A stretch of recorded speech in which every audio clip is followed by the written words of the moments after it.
because otherwise it just looks a little scary, Taft. Just a little bit scary. Okay. Well, look, let's go ahead and jump right in. And as always, I want to address any questions that might linger from the items that you're working on. And then I want to go ahead and move forward and end up with valuation structures from the standpoint of a valuation multiple, which I've actually already briefly introduced you to within one of the assignments, but only very, very briefly. So with that, let's go ahead and begin with the problem set and see if there's any questions that remain with the problem set. So I have one question on the problem set, Rick. Bear with me just one moment, Matt. It's one of the few documents I had not pulled up yet. I apologize. Sure thing. No worries. And that was FCF and KVD, right? Yes. Okay, good. So, I thought so. All right. So the question I had is on number 5. I just want to make sure I understand the concept of what this is kind of trying to tease out. You know, because I didn't understand the question totally, but when I read this through the solution, I think I understand. And I want to make sure my understanding of the concept of WACC is correct here. So it sounds like, okay, you know, the question that's posed is, get back to it here. The question that's posed is, you've also been asked to help the firm stakeholders, of which you are one, to prepare for possible offers from private equity investors interested in acquiring all or part of the firm. At what valuation might you expect private equity investors to be interested in the firm, and how or why might this differ from the value you've estimated? So it seems like the thing that stands out here is the difference between the investor required return of 18% and the WACC of 9.45%. So that's kind of obvious when you look at it, but I want to make sure I understand what that means. So to me, it seems it kind of goes back to not exactly the same concept, but a similar concept when we were looking at investor expectations, comparing required investor return and growth. But if you have a WACC that's 9.45%, you know, that's kind of telling you an indication of what the market expects potentially to return. So is it fair to say that an 18% investor required return is just simply unrealistic if your WACC is 9.45%? And that seems to be the main point. That is the foundation for the discussion that I give you there. And it is one of the places that we wanted to go tonight because it's a really important element. And we talked about this a little bit last night, but I want to use Mira-Dravana as our example, okay? So I'm going to open up the Mira-Dravana case. And I'll share my screen. And you guys might want to pick up Mira-Dravana as well. I think you each have one. At least you should.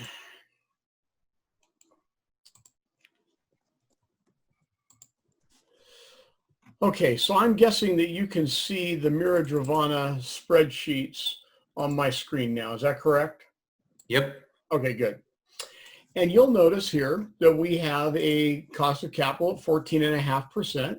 We've got the growths, we've got the forecast ratios, we've got everything. In fact, we've now even gotten some values. And I believe that your Excel assignment for this week is to replicate the valuation structures. The Excel assignment you're about to have that's due next week, okay? So this is going to be moving just a tiny bit ahead for you, but only a tiny bit. So based upon this really interesting growth of 31%, which is Shazam whiz bang, right? So based upon this and a cost of capital for the firm's capital components, yes, a reasonable investor would expect that all else being equal, they ought to be able to see about a 14.5% rate of return on this investment. If these growths of 31% and then later 2.5% are maintained, and if these cost efficiencies are maintained, okay? So I'm going to put yourself in the position of the private equity investor, Matt. We're dealing with Schmidt Capital. And I'm here to tell you, buddy, Schmidt Capital doesn't invest for 14.5%. you guys don't open up your checkbooks if you can't see a clear path to at least 20%. Okay. Fair enough? Okay. Well, here, this investment at 14.5%, and that's a discount rate, but yes, there is a loose association with discount rate and expected return. At 14.5%, you would be expected to pay about $600 for this company. And you'll see that those numbers don't vary all that much across the valuation structures I'm using. Okay, so I'll just say about $600. However, if you thought you were going to get this 31% growth and these cost efficiencies, then you would want to pay a much lower amount, because you have to pay less in order for your return to ultimately be more. Does that make sense? Not entirely. Okay. So I can make this easy. I'm going to buy a house this week. And I think the house I'm going to buy, I can probably sell for $200,000 in a year. Okay. And let me say in 10 years. That's more realistic. I can sell it for $200,000 in 10 years. And I want a 50% rate of return over that 10-year time frame. Okay. So I'm going to have to pay an amount today that will allow me, if I sell it for $200,000, to have gotten a 50% rate of return. Okay, I think I kind of follow you. So the point being that if you have an expectation of a certain rate of return, from a, maybe all rate of return expectations would be, down the road, but they can't necessarily always be the same, because how do you expect to have a return on it that has any marginal difference? Essentially, right? Is if it's going to change in value and you're going to get some increased amount of return, then it just wouldn't make sense for it to be identical, I guess. It wouldn't make sense for it to be identical. So, and I'll use a really round number. Let's say that I'm going to expect to sell this house for $200,000. I pay $100,000 for it. So that means over that 10 years, I get a 100% rate of return. So let's average it and say it's annualized at 20. That's a very rough estimate, right? So no, it's annualized at 10. That's a very rough estimate. However, the only way I can get that return is if I only pay $100 for it. If I pay what the seller wants me to pay, let's say it's $150, I'm not going to get that 100% return. I'm going to get a 33% return, so a $50,000 gain off of a $150,000 investment. So the only way I can get the return I'm looking for is if I pay less. My cost of the investment is less. Right. Okay. So kind of just to kind of bring that full circle then. So if I understand the WACC and the invested in the expected rate of return do have some sort of, as you said earlier, loose association, but it would be expected that the WACC would be, typically, or I don't know if I'd say typically, but it wouldn't be unrealistic for the WACC to be lower than the invested rate of return. It's just a question of, is that gap realistic or not? How far away does that invested rate of return get from the WACC to, what makes rational sense or not? And the example you gave of the Schmidt Capital at 20%, maybe they just set that bar because that's based on what's worth their time. But if they determine that the market never bears anything that's at 20%, they might have to lower that and say, well, that's just not actually realistic what's in the market. We can still get more than that 14.47, but we might have to start looking for things that are at 18 or something like that. Yes, but, and I want you to kind of do a hold there for a minute, because I think there is a way for Schmidt Capital to get 25%. Okay? So recognize that at 14.5% discount rate, 31% growth, the different expense efficiencies based upon the forecast ratios, we came up with a value of 600. But my buddies at Schmidt Capital, I'm going to come over here for a second. My buddies at Schmidt Capital are not going to be satisfied with this 600. They've already said it. They don't want to pay 600. They want to pay based upon an expected return of or expected discount rate of 25%. So how much are they willing to pay? If we're going to have a 31% growth in revenue for the next several years, then lowering down to 2.5%, and these efficiencies. Well, I can model that by changing my WACC, and I can now see that they would only be willing to pay 216. Dramatically different. I mean, just crazy different. Right, and that goes back to exactly your point, which is in order to get that rate of return, that value has to come down. Well, or something else has to go up. Right. Okay. So as it turns out, I am one of the partners in Schmidt Capital, and you turn to me to help step into consulting companies when you buy them, because you know that I have a particular expertise in increasing the revenue for consulting companies and decreasing some of the expenses. And when you bought this company, Mira Dravana, you didn't buy it just to keep the status quo, Matt. You bought it because you're a private equity entrepreneur, you're a capitalist, and you are going to make rain with this deal. You're going to bring in a CEO, maybe it's a wartime CEO. You're going to bring in all the relationships that Schmidt Capital has, and you're going to really make hay with this deal because you want 25%. And you know that the current owners of Mira Dravana aren't going to let it go for less than 600. Because that's the value they see in it. So how can we do both? Well, you know, I've come in and looked at this company with you, and I've said, Matt, I got to tell you, 31% growth over the next 5 years is pretty stellar, but this company operates primarily in the Eastern European countries, and growth in economic consulting there really has the ability to be significantly greater than that. In fact, given some of the rife within the EU at the moment, given some of the renegotiation of relationships between the EU member states and Britain, and there's going to be other states that they'll renegotiate with, economic consulting is about to have a significant surge, and I think we can increase that growth rate by 10%. Now, you might think that's wacko, but I'm here to tell you, Matthew, I know we can get it done. And with that, we're going to increase the scale of the company. And so I think we can bring about some cost efficiencies as well. I think we can increase, or rather decrease, our production and service costs by 3%. I'm giving us an adjustment. And by the way, guys, we're going to walk through the structure of adjustments tonight. I'm not just going to give you the example of them. We're going to walk through their structure. Okay. And I know that given the buying power of all of the Schmidt Capital companies combined, we can really get some reduction in the cost of our equipment and technology purchases. We can save. We can save on a proportional basis. We can save 4%.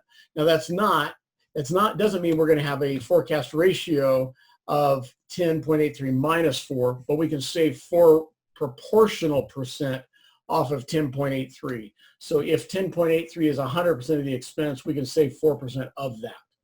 Okay. And I also know that we're going to combine all of our sales and marketing efforts, and we're going to get some efficiencies there in part because you have turned to Kylie, who runs all the sales and marketing forecasts for all the Schmidt Capital companies. And Kylie has said, you know, I think we can combine some of our marketing efforts amongst the companies, and we can get a lot more marketing with fewer people, fewer campaigns. And so we're going to save 3% there. Okay.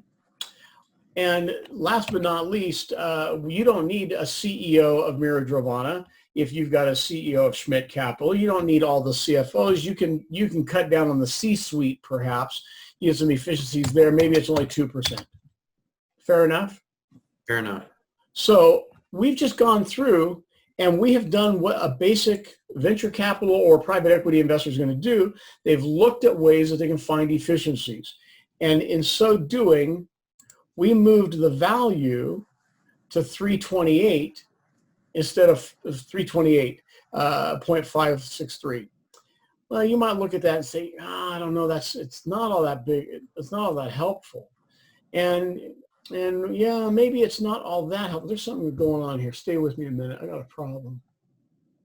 Nope. I think I have a discount rate issue.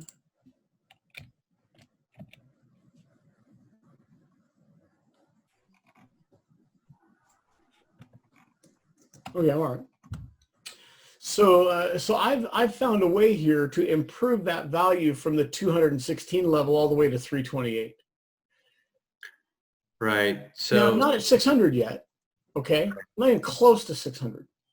Okay, but I've found ways to improve the value. So if I could find more operating efficiencies, which would have to be a lot more to be sure, okay, I might be able to bring the value of this up, even with that 25% discount rate, to about that 600. In which case, maybe you would be willing to pay 600, knowing you'd get a 25% return, mirroring of your discount rate, by bringing in all of these growth elements. That's how you're going to do it. You're not going to do it just by messing around with discount rates. You're going to do it by growing the company and creating a lot more value. Does that make sense? yeah, and using like the house example you gave, like what if it's a matter of, you're buying that house and maybe you have an expected discount rate, but you're like, you know what, I'm going to go in and I'm going to refurbish this and I'm going to put in this new kitchen or all these different things and I'm going to increase that value. So I think it seems to me like one of the bigger picture concepts is when you're evaluating a business or you're doing evaluation and you're looking at those relationships, they can be fluid, but part of the evaluation process is, from a venture capital or an entrepreneurial standpoint, is part of the value of the company is what opportunities it has to change, what opportunities you have to go in and create efficiencies and grow it and increase revenue.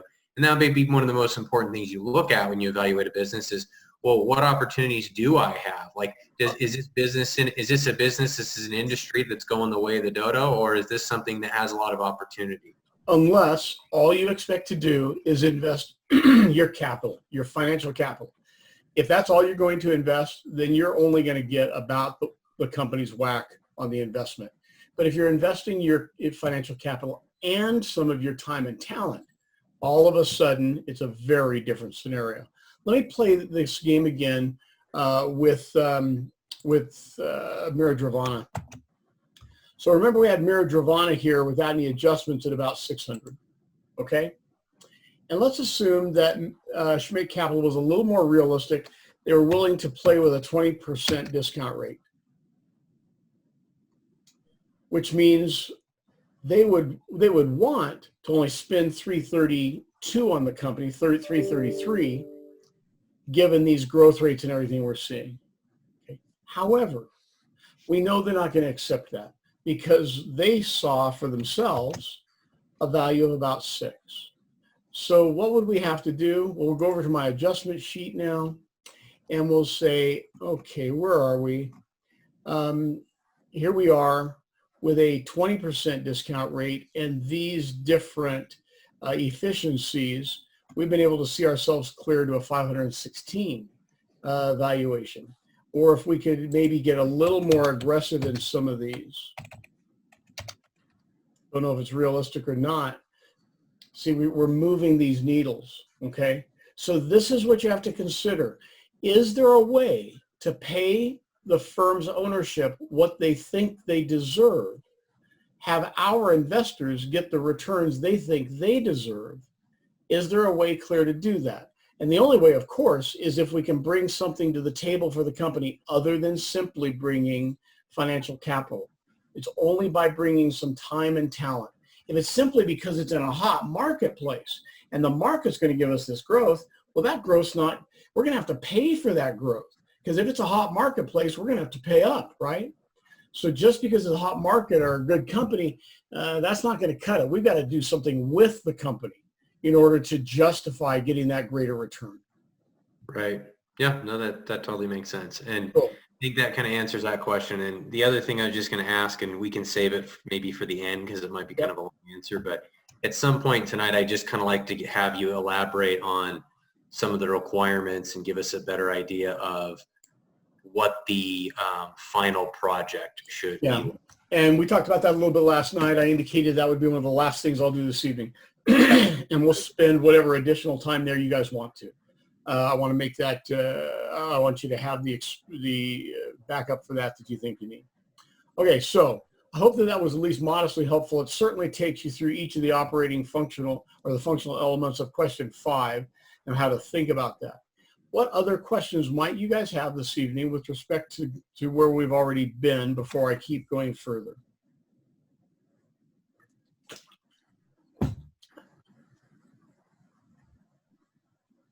Okay, so I'm going to keep going. Fair enough?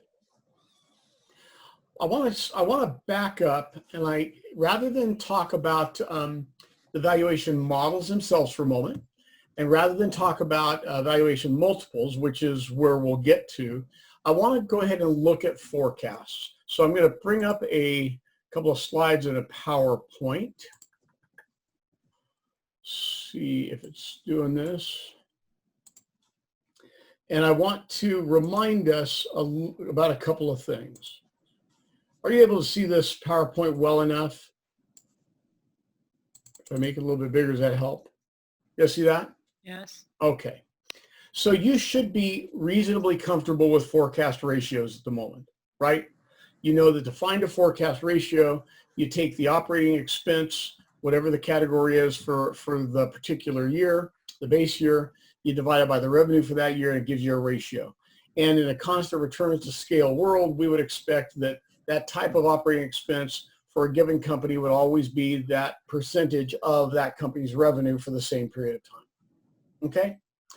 Well, that's all well and good, but I just gave you some fairly motivational items to think about with respect to increasing the value of our asset, and to do so with adjustments. You're going to see that these adjustments are in some of the literature you'll see on my websites, or some that you may see elsewhere, sometimes referred to as best owner premiums.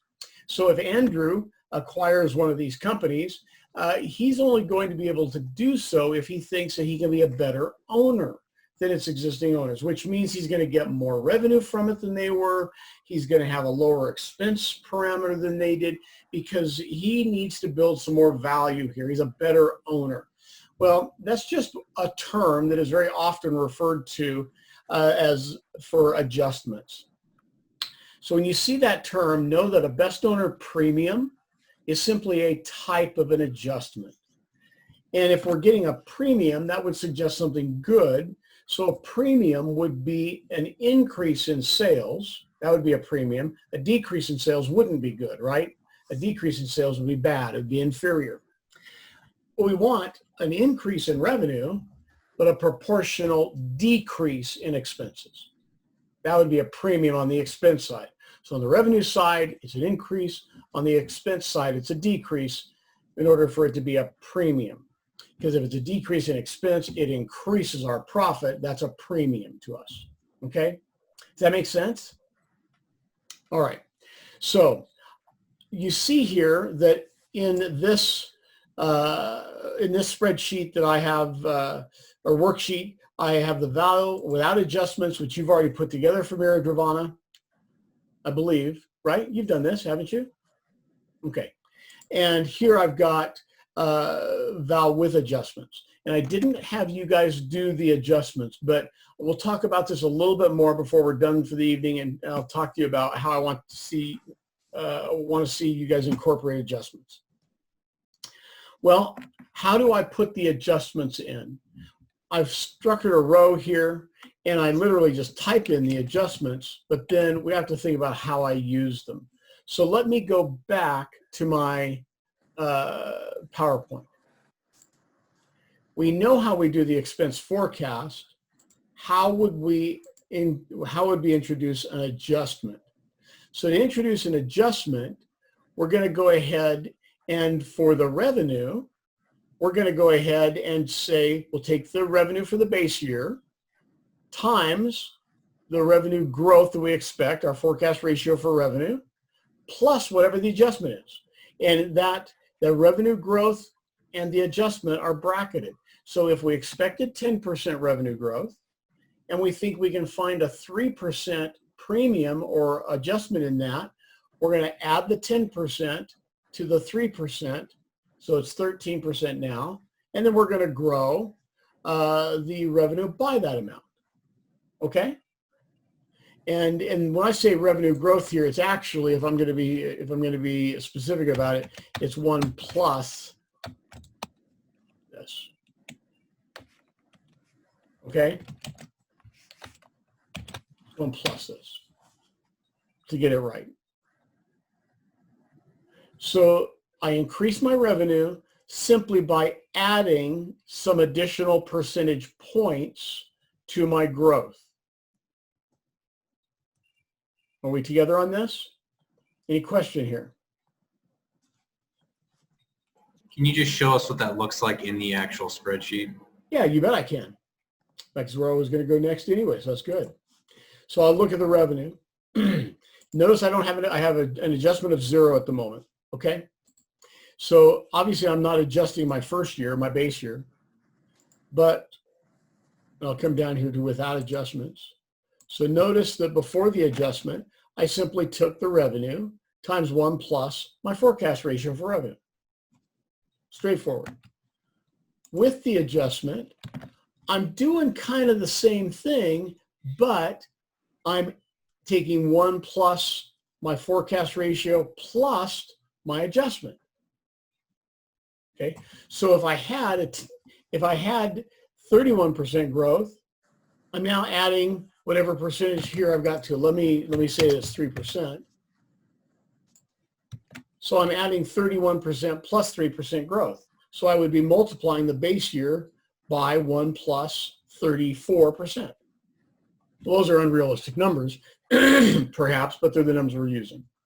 And that's just on that revenue relationship, because I think earlier you mentioned one of the other metrics that we'll do an adjustment on will be a little bit different algebraic. We're only doing revenue at the moment. So revenue adjustments are uniquely different than expense adjustments of any kind, certainly operating expense adjustments. Okay? So I'm going to get rid of my 3% here. All right, so how do I introduce this with respect to the expense adjustments now? It's a very different thing. These numbers in the adjustments are proportional adjustments. They're not nominal or absolute. And what I mean by that is if the 53.65% forecast ratio is gives us 100% of the expected expense, and if we put a 4% adjustment in here, then we're going to expect to end up at 96% of the expected expense. Let me show you that on my PowerPoint. So the expense forecast, normally what we would do is we would simply take the forecast ratio times the revenue for that particular type of an expense. And that would give us the expense, right? But now that's going to give us some number.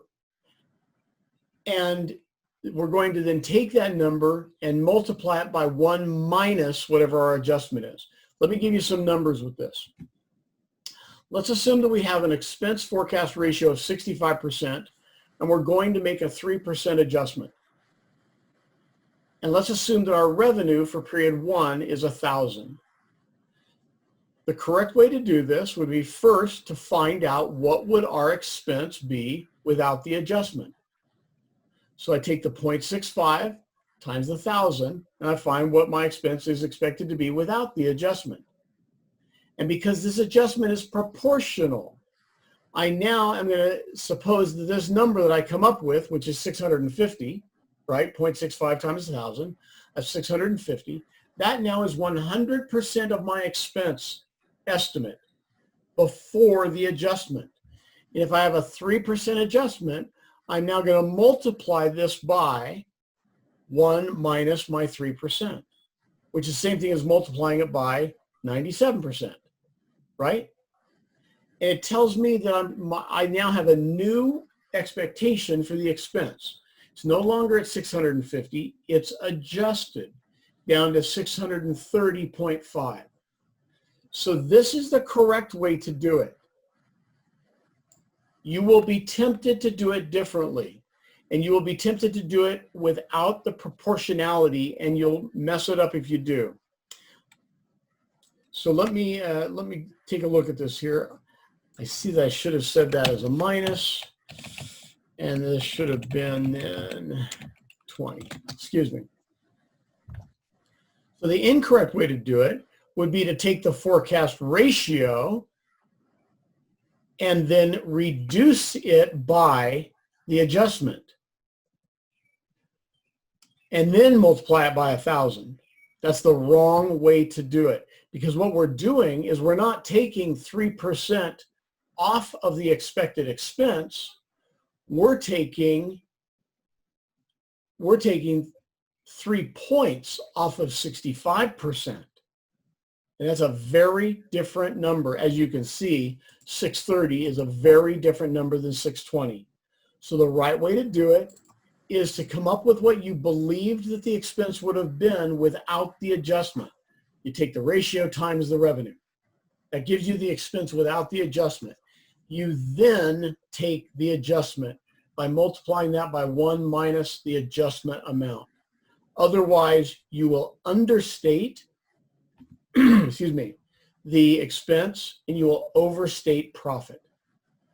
Does that make sense? Why is it that that relationship is different? Is it because with revenue, you just have one account for revenue, and expenses, you have multiple different types of expenses? That's why those mathematical relationships are different? Sort of.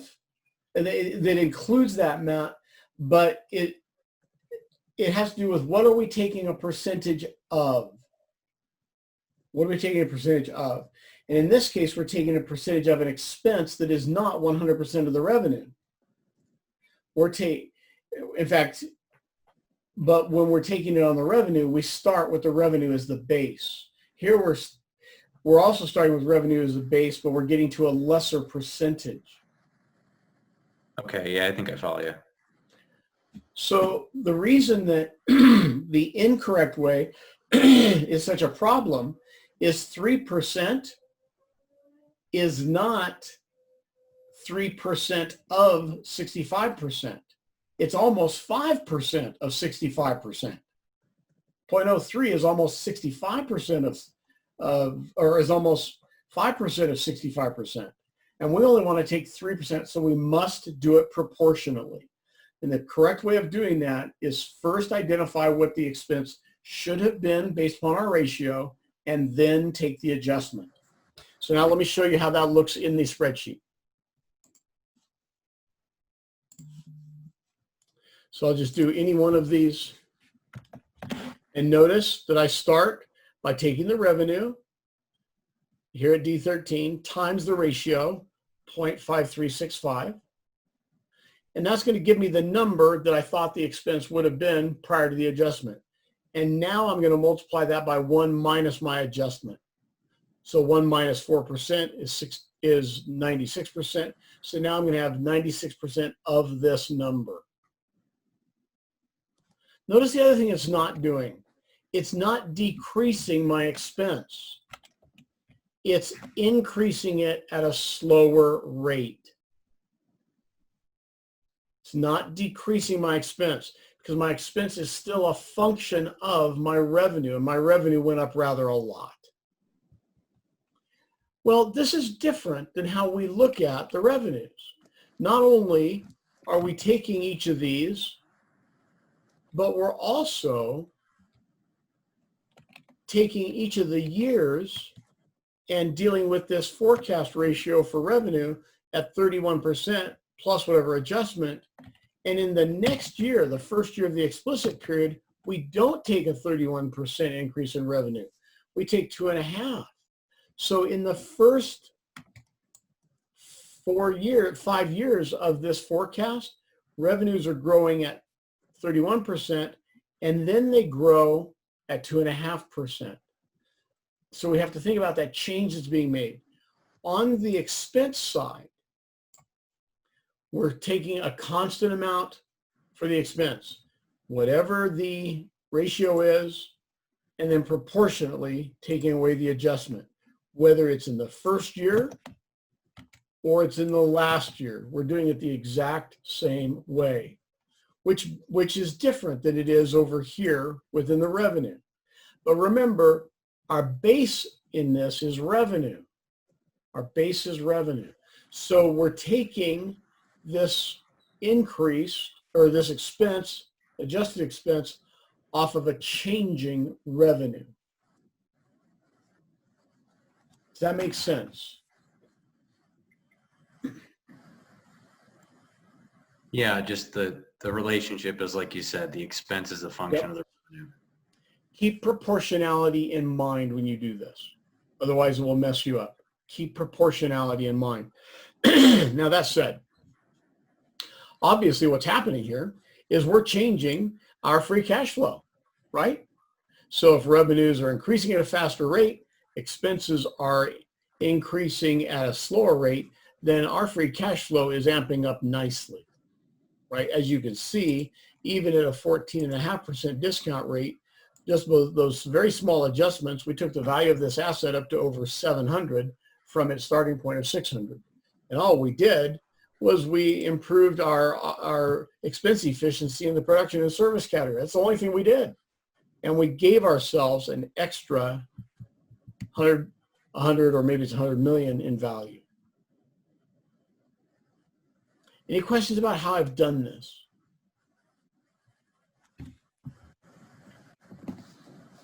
Okay, we'll come back to it. Okay, because it's gonna ring even more important as we work forward here. Okay, notice one other thing. I've said we're in a constant returns to scale environment, but are my returns measured by ROIC, are they constant? They're not, are they? We were at 25.98 in our base year, and we moved to 28.96. They are constant beyond that because the adjustments are constant. If the adjustments were not, then this would not be either. Okay? So we do take a one-time adjustment in ROIC. We improve on it. But we still consider this constant returns to scale because there's only a one-time change. If it was a change in returns to scale, every year would be different. Okay? What questions would you like to ask about how I've applied this?